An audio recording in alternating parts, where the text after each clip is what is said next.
Assalamualaikum warahmatullahi wabarakatuh. First of all, let me introduce myself. My name is Lembayung Luh Jingga.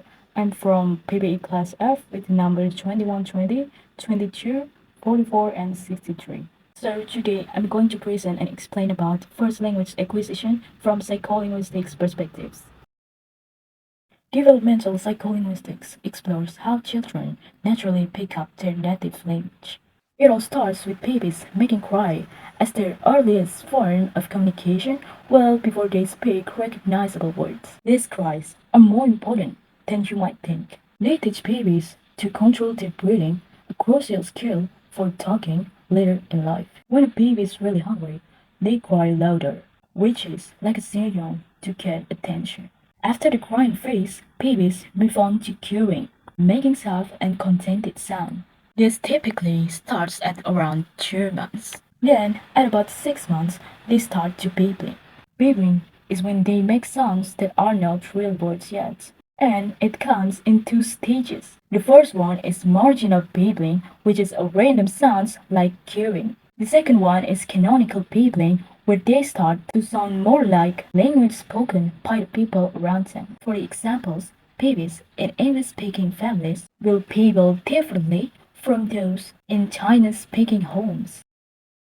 Children's language development starts with crying, cooing, and babbling, and then they will reach a peak moment, their first words, usually around age 1. However, their vocabulary is still quite small at this point.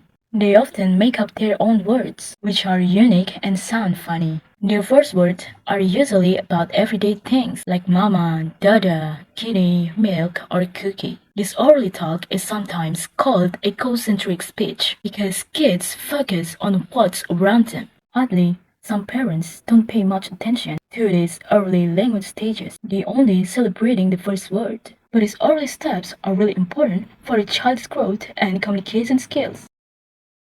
Over 100 years ago, parents noticed that their children often use just one word as a whole sentence. Charles Darwin's study at 1877 showed how his children use a single word like milk to say different things like asking for it or expressing their feelings. Unlike adults with complex grammar, children usually keep it simple. And this stage is called holophrastic stage. The study of how children learn grammar linked to something called transformational generative or TG grammar. Children go through different grammar stages. After the holophrastic stage, they start making two-word sentences. They tend to follow word order in their language. They also try not to repeat the same word. Some research look at how children and chimpanzees use sign language, like American Sign Language or ASL. It showed that even very young children understand that words follow certain patterns and don't just get used randomly. They figure this out before even they know the difference between nouns and verbs. This understanding let them create many different word combinations even when they are just using two words.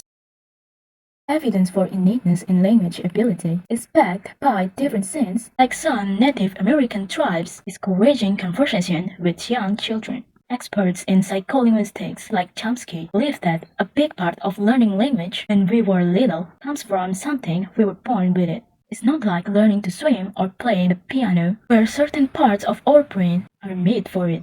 Chomsky said that we have something inside us, a language acquisition device, LAD, or universal grammar, UG. They both help us to learn language because we were genetically built for it. Child language learning happens mostly on its own, even though language around them shapes what they speak. Children often make up words and ways of talking they don't hear from others. For example, from age 2 to 4, they create their own language rules, like using regular endings for words that are not regular, such as mans for man and goat for when.